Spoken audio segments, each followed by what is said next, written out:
and she can hear you. I don't know if you just want to, we got to figure out how to do the switch of things, because if we're both on, it echoes. So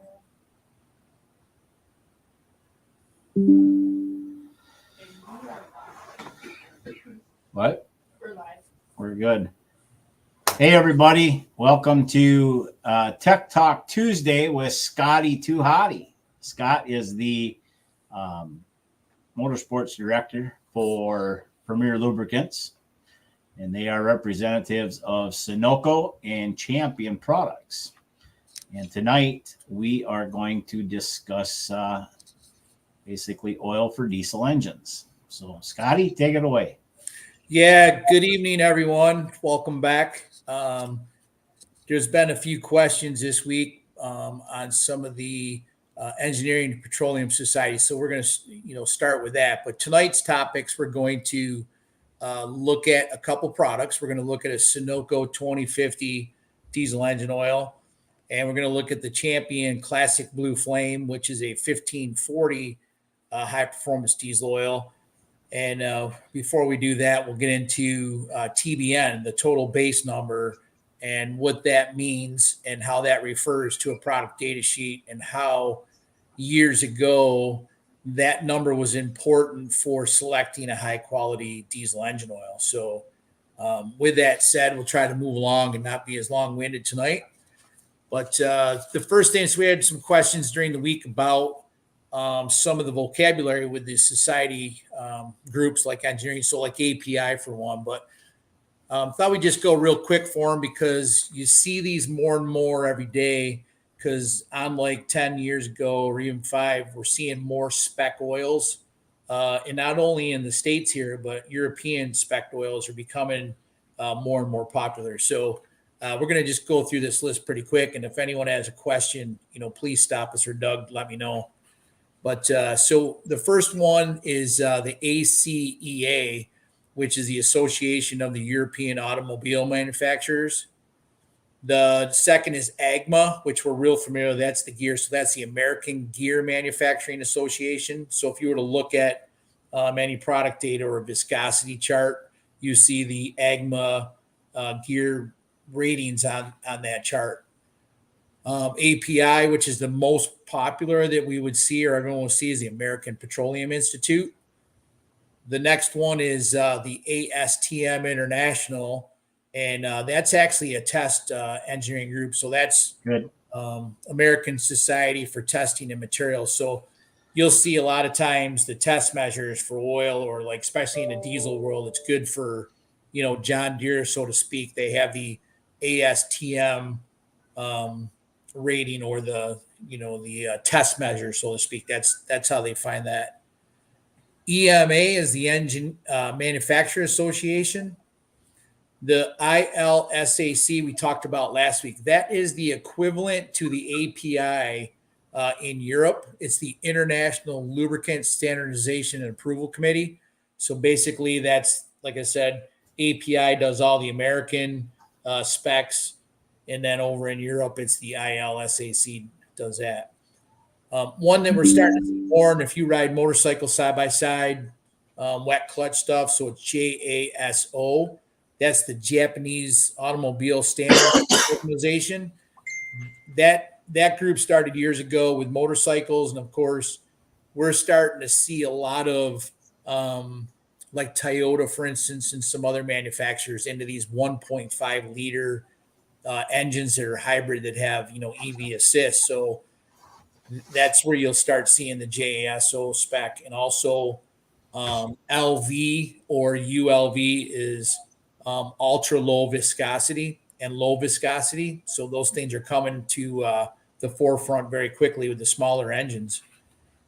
NLGI, that's very familiar with everybody. That's the National Lubricating Grease Institute. So rate on your grease, number 2, number 1, 0, 0. That's the institute that measures and does the specs for grease. This one's new within the last years in the marine industry. It's the NMMA. It's National Marine Manufacturer Association. That group got together And with the new EPA regulations, and a lot of boats went to a catalyst to burn cleaner. But what they found is they run a lot hotter as they, just by nature of that design. So the NMMA came out, and actually they're responsible for the marine specs for like your, Yamaha, Mercury, Volvo, all that stuff. So SAE we see quite a bit around, the garages and farms. That Society of Automotive Engineers. You'll see that a lot on viscosity, like your crankcase ratings and stuff like that, viscosity. So, but that's a general list of what you see a lot. And some people were asking questions about, API and things of that nature. So, but any questions, Doug, on that? I can't see that on my end. We haven't got any yet. Kenzie is on the backside helping me. Everybody knows how technically advanced I am. So she is running the computer tonight. Mr. Schultz is in Florida. Lucky Jason. Cocktails right now, I'm sure. So nice. Well, we'll move right along then. So the next one we'll get into is just the category of commercials. So that when I say that, the CK4 is the current diesel engine oil spec. So basically the C means commercial. And if you were to look at your donut or your fill cap, so to speak, on your equipment, it'll have right on there the OEM spec. So right now, CK4 spec was introduced to the world and marketplace December 1st of 2016. And basically, C means commercial. And if you went to the gas side, you see SN is the current one, and S is for service or service vehicle. So an easy way to remember it, for me, it works for me. It might not work for everybody, but if you can reference that C as, combustion, or commercial, it stands for commercial, combustion, you can remember diesel. And then the K, which is the second reference letter in the spec, that is the current newest version. So when they first came out with the specs, it started out as CA, and then as they improved or had a new specification come out, it went up a letter. So it went to CB, CC, CD, and so on, all the way up to the current spec of CK. So CJ4 was basically I believe the longest running. That was introduced in 2010, if I'm not mistaken. So it had a long run. And really the only reason they came out with new oils, technology changed, and they were trying to accommodate, filters and, emissions and clean air. And basically with the new low sulfur fuels, and, they had to put different detergent packages in there. So that's basically what the change is detergent packages. It is the chemistry, and it's really based on the Clean Air Act, just trying to clean up, the emissions. So the important thing is, and we'll get to the 4. So the 4 represents 4-stroke. So that's what that means in the spec. So the most important thing for everybody is when they design a new oil, they're almost 99% always backward compatible. So you don't have to worry like, oh my goodness, they just come out with a new oil. What am I going to do? I'm not going to be able to use it in my, 1999, farm all, or, tractor on the farm, or combine, or truck, or they're almost always backward compatible. The only oils you have to really notice is specific to OEMs today is like your FA4, those oils, which aren't on here, but those are basically fuel economy. And excuse me, when they have a fuel economy like that FA4 or fuel advantage, they build that oil on the very low end of the spec. So most of those are 1030 synthetic blends. Those are built towards the low end of the spec just for fuel economy. Basically, it's coefficient friction.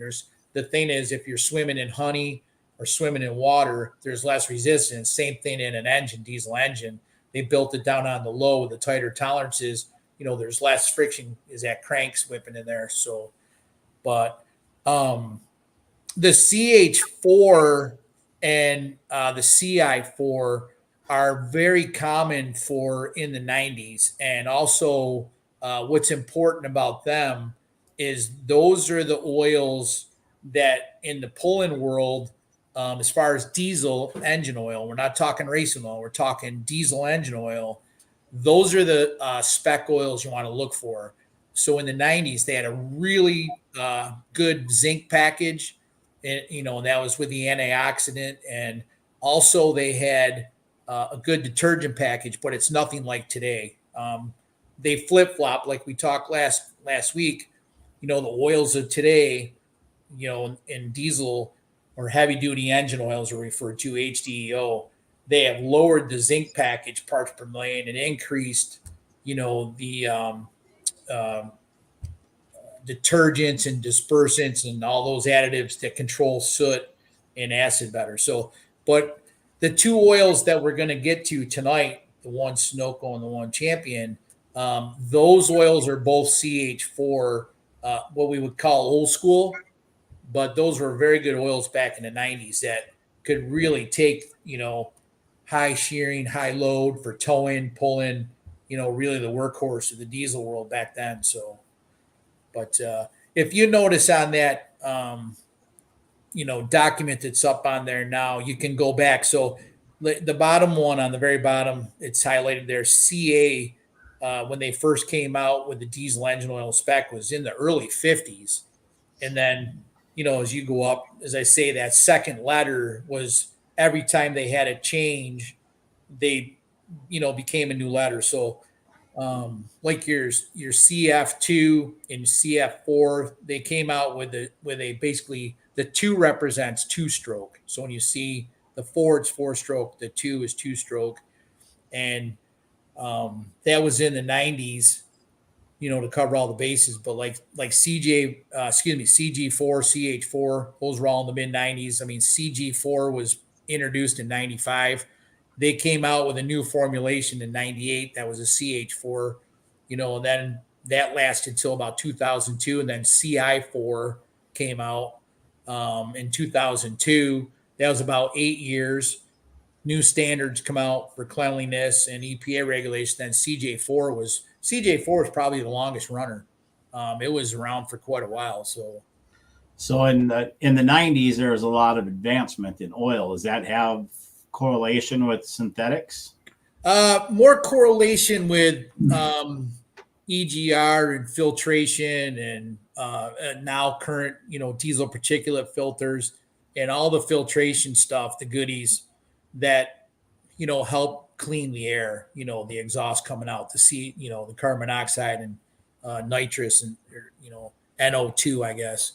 But in the other thing too is as they changed fuels and cleaned up fuel and went to these low sulfur fuels, in that diesel engine, it's very robust and it's such a harsh thing because the fuel naturally wants to cause acid, with soot, when it gets dirty just to keep it to the basics. So the newer oils are just the technology, their formulation with the chemistry, with detergents, dispersants, and soot control, antioxidants, stuff like that. It's really to keep that oil clean and the filtration, diesel particulate filters clean. So we had this conversation earlier. I had a customer call up about 1540, for basically it's a construction, dump trucks, and they have a cement business. And I said, they all want to shop on price. And I said, well, let's just talk about this for a minute. I said, I want you to focus on 1540. That's the viscosity. I said, just pin that up on the board in your mind. You can get 5 different varieties or good, better, best premium in 1540. You can get, conventional, you can get heavy duty, you can get premium, then you jump up to, synthetic blend, and then you get full synthetic as your premium. So, good, better, best. So they're all 1540s, but they all do something characteristically different based on your application.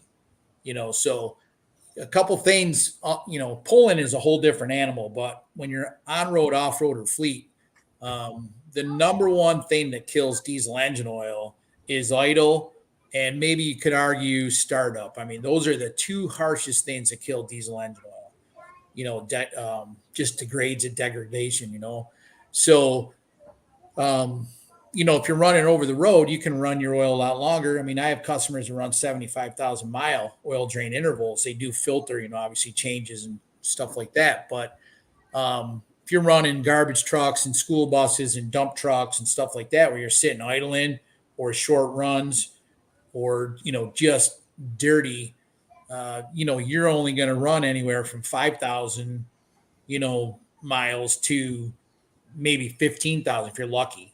So is that the startup and the idle? Is it because of lack of operating temperature? Is that part of it, or can you explain what causes that? Yeah, so a little bit that's one equation to it, but it's the dirtiest. It's not getting heated up and letting that chemistry really act. The molecules do their thing. So it's really kind of just sitting there and just it produces more soot when you're idle than if you're, up and operable, or, like with a farm tractor, you're running wide open, or equipment, that oil's, working and shearing and coming up to temperature. Molecules act different and different additives. So, but in startup, of course, that's harsh on anything. It doesn't matter if it's a passenger car, race car, boat, whatever. If you're cranking that thing over, there's limited oil that's getting to it. So that's your biggest wear factor is startup, but today's modern engines, that's starting to be not as severe because of the designs. And, when we used to put carburetors on everything, it took a little longer to start stuff up, but this direct injection and, the fuel injection and all that, I mean, things fire up so much easier today, Right. But any questions on that? No questions yet. Okay. Feel free to ask if anybody has a question. So we'll go to, what is TBN? You see this and a lot of people, some know, some don't know, or it's like that number. You see it on like the product data sheets. You see it on lab analysis reports, and you see TAN. So, what is TBN? What is TAN? So TBN is total base number. Years ago, they used to rate how good an oil was on the TBN number. So the TBN number ranges from 2 to 15, the highest. So years ago, and even today, like your railroad engine oils will be a TBN of like anywhere from 9 to 11. So over the years, the TBN basically is a representation of the additive package that neutralizes acid. So the mindset was years ago that if I had a high TBN of, 10 up to 15, you rarely ever see 15. That's almost, you don't see. That would be a good oil because, they sold it on the fact that it's going to neutralize and your oil is going to last longer because it's not going to be acidic. Now, today, you can't go by that. There's so many, different oil analysis tests. So with an engine, it's just like a human body, like us. If you got bad habits like me, like to drink Jack Daniels and eat pizza and nachos and hang out with the beer money people at these events, we're not the best eaters, right? That's right. So, but, the older we get and even younger, we do a blood, you get blood work done. Your blood is your lifeline, and it tells the story of the condition for the most part. It's the same thing with an engine, no matter what you have, pulling tractor, industrial, cat, dozer, blah, blah, blah. An oil analysis is the bloodline or the blood sample or heartbeat of that. So it's important to do that. The nice thing, if you do oil analysis, it can really, the reports you get can really tell you a story. It's more like a proactive thing if anything's going on in there by the report. Metal particles, or if you have water, viscosity drops off. viscosity is the number one indicator of an oil for no matter what. If it drops, up or down on an oil analysis report, a red flag should come up. Something's going on. When you're choosing an oil for any application, viscosity is the number one starting point that you look at. So what are characteristics of a problem if your viscosity increases when it's in the motor? Yeah, What's so causing that? that's a great question. And with diesel, because of the soot, normally in a gas engine or a racing engine or alcohol, when you get blow by or fuel dilution or your oil gets depleted, maybe heat broke down the additives, typically your viscosity will lower as it gets.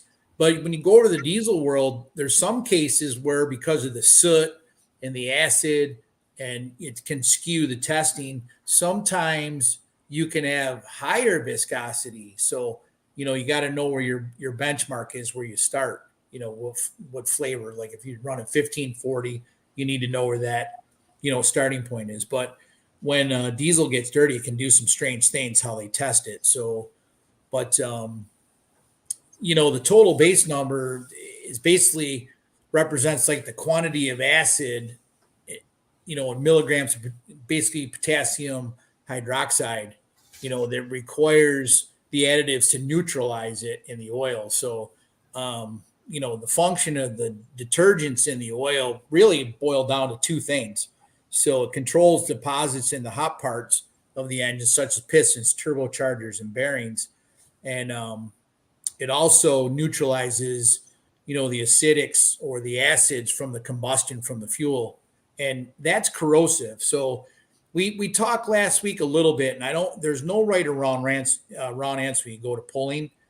There's a lot of pullers, especially in the bigger tractors of bigger clearances that run like a straight 50 or a straight 60 racing oil.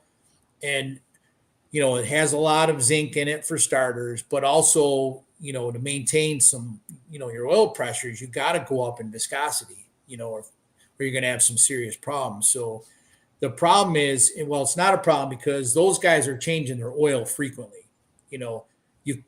The soot and the chemistry of diesel fuel and everything that's going on, when it dilutes into racing oil, there's no dispersants or the detergents that are heavy in a racing oil. So it just makes that oil clump, and it gets abrasive from the soot. So if you change it frequently, what they do, you'll never have a problem. If you are running it or you're, say you want to have a little more coffee money during the week or get a pizza and you're going to run your oil extended, you're probably going to run into some problems at some point, not right away, but over time, you're going to, obviously if it's abrasive, it's like sandpaper, but, so that's the big difference. But now the TAN or TAN is a total acid number.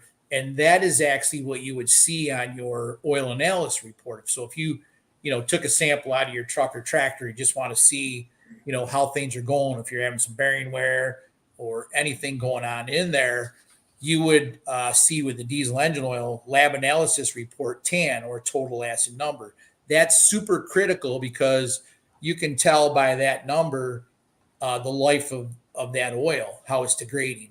It's because it's acidic, basically. So it's basically, to summarize, it's just telling you basically how much acid is in your oil. So is there anything in an oil analysis that would indicate mechanical wear on the acid side of things, or does that not affect that kind of thing? No, we can have a night of just lab analysis, which would be good because a lot of people send their stuff out to the lab and they'll get a lab report back that's real nice. It's like, whew, I'll be honest, I look at them like, man, wow, this is freaking nuts. Like, how do you read this thing? I'm not a petroleum engineer or chemist.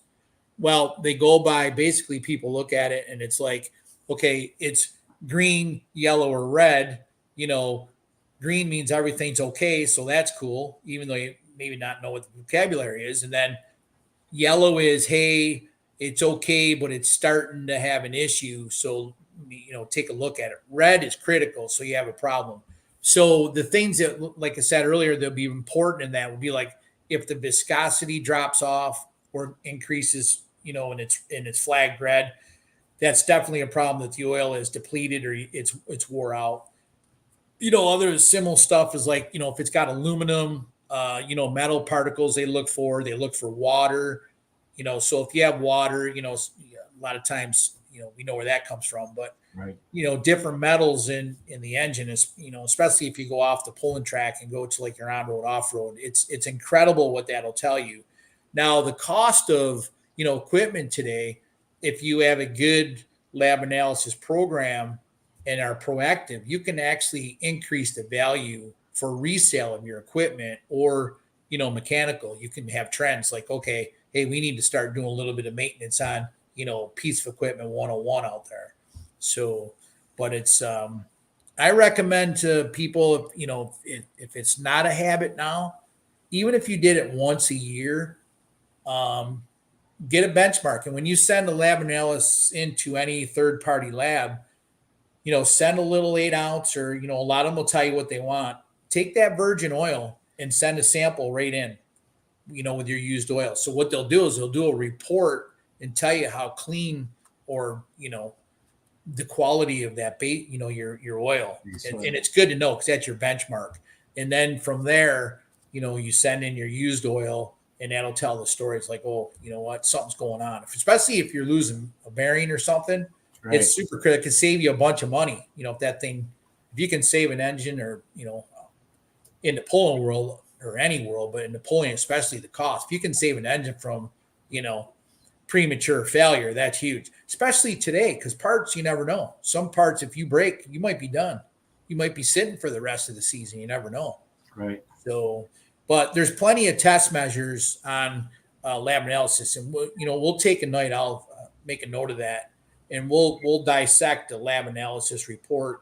On both. We'll do one night with just racing oil, or your passenger car motor oil, and then we'll do another night with just diesel, because there's very specific characteristics to both to look for in that. So which product do you want to go through first? So let's do the Sunoco 2050.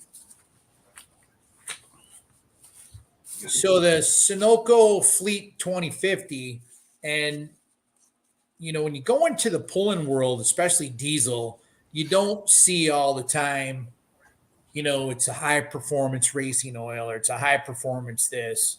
A lot of the diesel oils are diesel oil. So the nice thing is, like over in the racing side, they sell and market racing oil on high zinc, the phosphorus, calcium, all the additive packages for that.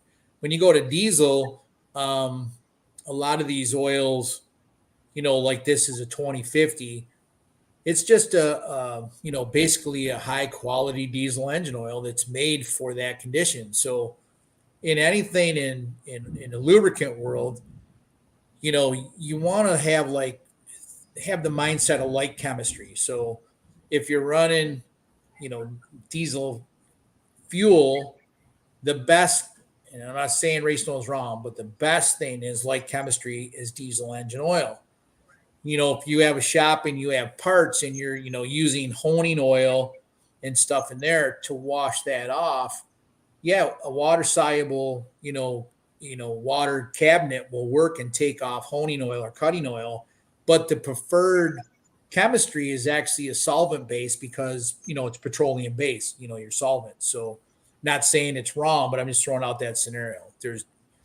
There's a couple ways to do things, but light chemistry is always, if you can, a preferred method, match that chemistry with what you're doing. So the 2050 is a CH4. So as we talked earlier, that was from the mid 90s. It was a very high quality, robust oil. So it was built for heavy pulling, just a workhorse, it can handle oxidation and the shearing of oil and soot control for that day back in there. So this would be really a good choice for, the diesel pulling truck and tractors. So I know a few of the competitors make a straight 50, and a lot of those, just like this Sunoco were considered in the industry like a conventional or a premium. Oh, that was close. It's storming. Yeah, that was pretty cool. So, but sorry about that. Are your pants still clean? Yeah, we're getting a little bit of we're getting a good North Carolina storm here. It's been going on for an hour, but the worst of it's coming over now. I apologize. That was pretty close. So, yeah. So, I don't want anyone to say, oh, well, I don't like a dual viscosity. So when you see dual viscosity oil that's rated like a 20W50 in this case, it's still under its hot measurement or temperature, it's still a 50 viscosity oil. So, it's just off, it's a 20 when it's cold, but it still has to perform and, operate, so to speak, like a straight SAE 50 oil. So, and a lot of these oils from, that vintage era are starting to be labeled as conventional or your heavy duties. If you look at compared to like the synthetic blends of today's world or like the full synthetics. So, but this will be a good one. And this one, I don't know if you can blow that up. You can see on the typical properties. Now, diesel list there is a little different, but TBN is always listed on diesel engine oil. So the TBN on this Sunoco is a 9. So that would be considered on the higher end, back in the day. So what's a good number or the benchmark number or it's a good question, Doug. So 2 to 15, normal diesel engine oils typically 6 to 14. Most of them averaged into 9 to 11, especially in the railroad engine oils. They were typically 9 to 11 always. So the majority of them you're going to see are 9. I know, and it's not saying it's good, bad, or indifferent, but like the Shell Rotella, their T1, which is their straight SAE 50, I believe that's down around 7.5 TBN. But it's also, remember, it's rated on base oil and additives. So, and everyone's chocolate chip cookie, they got a spec and then a recipe, but they make it a little different either way. So, not saying 7's better than 10 or whatever. There's a lot of variables, but back in the day, a lot of people referenced the higher quality performing oils with a higher TBN number. So today, if in our discussions in the past, you referenced, certain oils have a range, and if the Sunoco is more of a specific number, they're a little more consistent then. Yeah. So a lot of there's a lot of brands out there, especially in racing oil. So, and I think we were referring to, so like the zinc package in racing, some of the competing brands, you'll see, I'll pick on Mobil. They have their parts per million. So their zinc is, 1,690, for instance. It's the same. Then you'll see a competing brand that'll have their zinc and it'll say 1,300 to 1,700 parts per million. So, what is it? Am I getting oil this one time that's got 1,300 parts per million zinc, or am I getting on the high side? So any of the major brands and some of the minor brands up there that are good quality oils, it's consistency. They're buying their base oils the same. They're buying their additives the same. If there's any alteration, they'll stop making oil. The big players, it's just not worth the integrity or quality if they have something wrong, and people may not know all the, chemistry and all the big words and terms, but people do notice if something changes right off the bat. If that oil that they're used to using for years, they pour out and it's just slightly off on color, they'll absolutely pick that out. I mean, people ask me all the time. So, and that really can simply be just a little bit difference in the base or additive from their normal products. It'll change the color of the oil slightly, but people are in tune to that. They're like, hey, what's going on in my oil? I know it's color. Is that part of the reason that some like in the racing where they color the oil? Is it kind of cover that up if there's inconsistencies? No, that's not a Band-Aid to cover that up whatsoever. So like with Champion, their signature oil or colors blue. Um, they actually colored theirs blue because blue means royalty and prestige.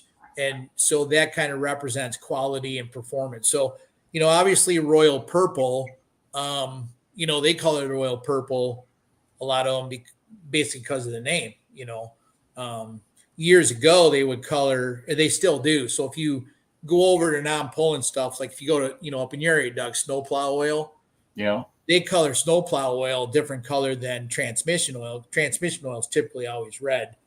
Um, so they basically did that in case you had a leak. You could tell, hey, is it my snowplow or my transmission or what, So they color oils a lot of times for troubleshooting, but there's no rhyme or reason for motor oils for color.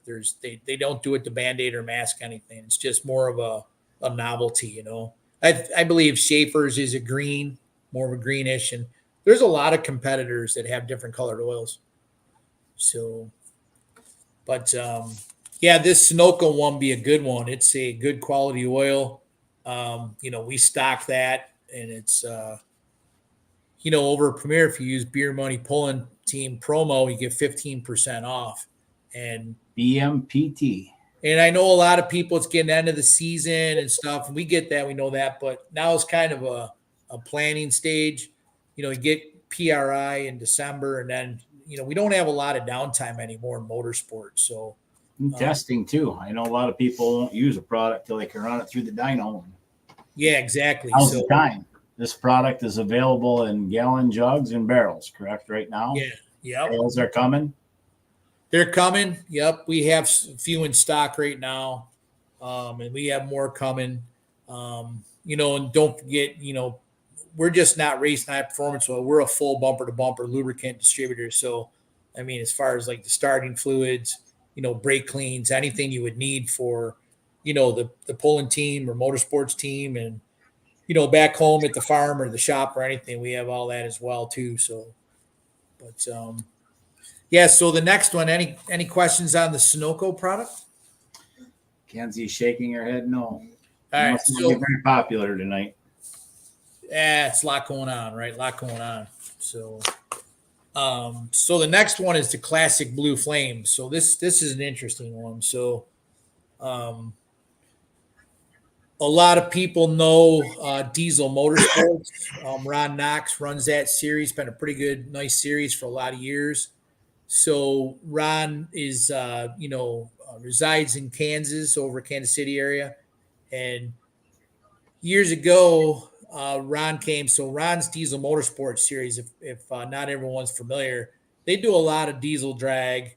That's what it started out as. And now they do, the dyno trailer, and, now they have truck and tractor pulling as well for some of his events. So, but Ron came to Champion back in the day and said, hey, do you guys have a high performance or a racing kind of style diesel engine? And really nobody kind of did. And so, the folks at Champion and the engineers said, we don't, but give us a little bit of, give us a few days in a week and we'll blend something up and let you try it. So that's when Blue Flame came to life, was actually for that. And it was a pretty good primary oil and sponsor for that series for quite a few years. But the classic Blue Flame is just, it's a 1540 viscosity, and it's nothing more than a CH4 CI4 spec, just like the Sunoco 2050. But what they did is they used some of the premium additives, like the thermo viscosity stabilizer. That's a polymer additive they use in the Champion racing oil. But if you notice what guys liked about this, we've talked about TBN quite a bit, neutralizing acid. If you look at this spec, this has a TBN number of 14. So it's at the very high end. 15 is the max. So this oil here is kind of a hybrid kind of speak. It's got race oil technology as far as additives and esters and polymers, in the chemistry of the typical CH4, CI4 So this is a great oil, and it's been very good for us. It has limitations. So when I say that, with the 40 viscosity, when you get into the bigger bearing clearances and some of the looser engines, this failure point is you can't maintain oil pressure. So that's, and a lot of reason why, and this is a perfect example why in the pulling world, teams go up to like the straight 50 or straight 60 and sometimes 70 in the racing oil, because it's got the high zinc and, it's got the higher viscosity to maintain oil pressure. So, but that also is a nice kind of plug or add in for the 2050 Sunoco, because that's technically a 50 viscosity oil. So, but they're getting the mono grades are starting to be a little bit scarce because all the new technology. So that's something to look, keep an eye on for the future. But this Blue Flame has been a great oil. This is actually blue in color, just to kind of coincide with Champion's blue racing oil color. But we have on the street, the everybody likes to blow black smoke all over everybody or crank the boost up. I mean, this oil will handle it. It's built to, take that high boost and really controls the alkalinity or the acid buildup really good. So, but we stock this too, and this is available. I think you can still get it in drums, but I know it comes. I don't think it comes in quarts anymore, to be honest. With some of the newest changes, it comes in 4x1 gallons, and you can get it in a drum too. So, but other than that, that's kind of our diesel engine oil, quick version. There's so much about diesel oil. It's just a unique product, and one of the most harsh things, or happen in an engine in the business. But that's kind of the summary 101. And again, if you're interested in any products, check out Premier Lubricants website or the Beer Money, beermoneypullingteam.com. Click on Premier Lubricants, and then at checkout in the promo code, enter BMPT for 15% off of your order. Yeah, and if anyone wants any of the documents or product data sheets, or they want more information, just let me know. I'll email you, whatever you want. And if you have questions on the side, contact me anytime. I mean, I'm available all the time. So, but there's lots to cover. We're just trying to hit the basics. By no means am I an expert or petroleum engineer, but just if we highlight the basics and talk so people understand, it's kind of our goal here. A lot of people don't think oil's oil, and it's hanging out with you for 2 years, I've learned a lot, and that's why I thought this would be good for people. It is good, and you're spot on, Doug. I mean, we hear it all the time. It's just oil, or oil is oil, and there's today's technology, most oils are generally pretty good, but there's some very extreme differences from, and it's all application driven too. What are you doing with it? You're not gonna go down to AutoZone and get some cheap brand or Tractor Supply diesel engine oil, throw up in your in your tractor and hope you get the best results. Right. So, but we're working on one of the things that I think, this is off topic for tonight, but 80% starting fluid, even 50% starting fluid. There's, we're starting to see where, in the industry, there's not big demand for that. Over in the polo world, they drink the stuff, so it's kind of cool. But we carry that. We're going to monitor that. We're going to have, we can stock a good volume of that in the warehouse. And we're looking at the can size.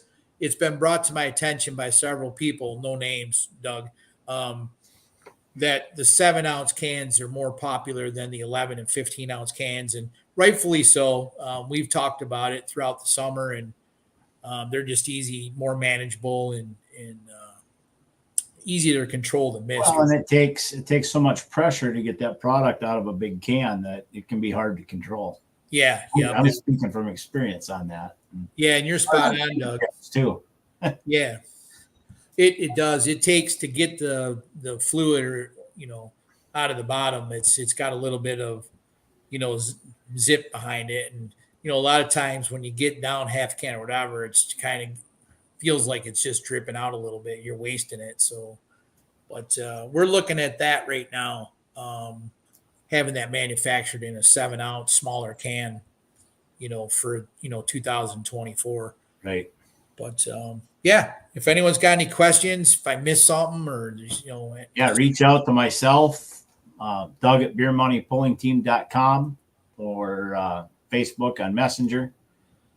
I can relay messages to Scotty as well. Scotty's on Facebook, so he'd be on Messenger. And the website, they'll take inquiries as well. So yeah, and we do, just for everyone's reference, we sell totes and drums and pails. I mean, we sell. The only thing that we're not at Premier Lubricants, just being new, bulk, pump off truck. But we're going to get there. But that's probably the only weak link right now. I mean, there's ways around it, but totes are very popular around the shops, the farms, all that stuff, and we consider a tote, and they're typically 275 now gallons. We consider that basically bulk or bulk pricing. So, but we can, that's what's nice about a smaller company compared to corporate US. We're a little more flexible. You get the one-on-one attention. Not saying anything wrong about corporate America, but I mean, everyone has their own opinion, right?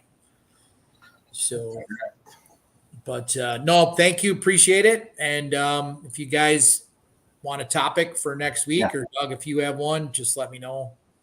Please, if this is for consumer interaction, this is not just for us. So if you have questions or want to hear a topic, reach out to one of us and let us know, and we will attempt to address it.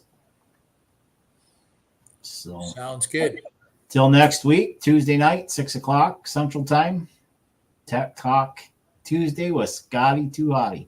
Thanks, everyone. Appreciate it. Talk to you later. See ya. Thank you. Yep. Bye-bye.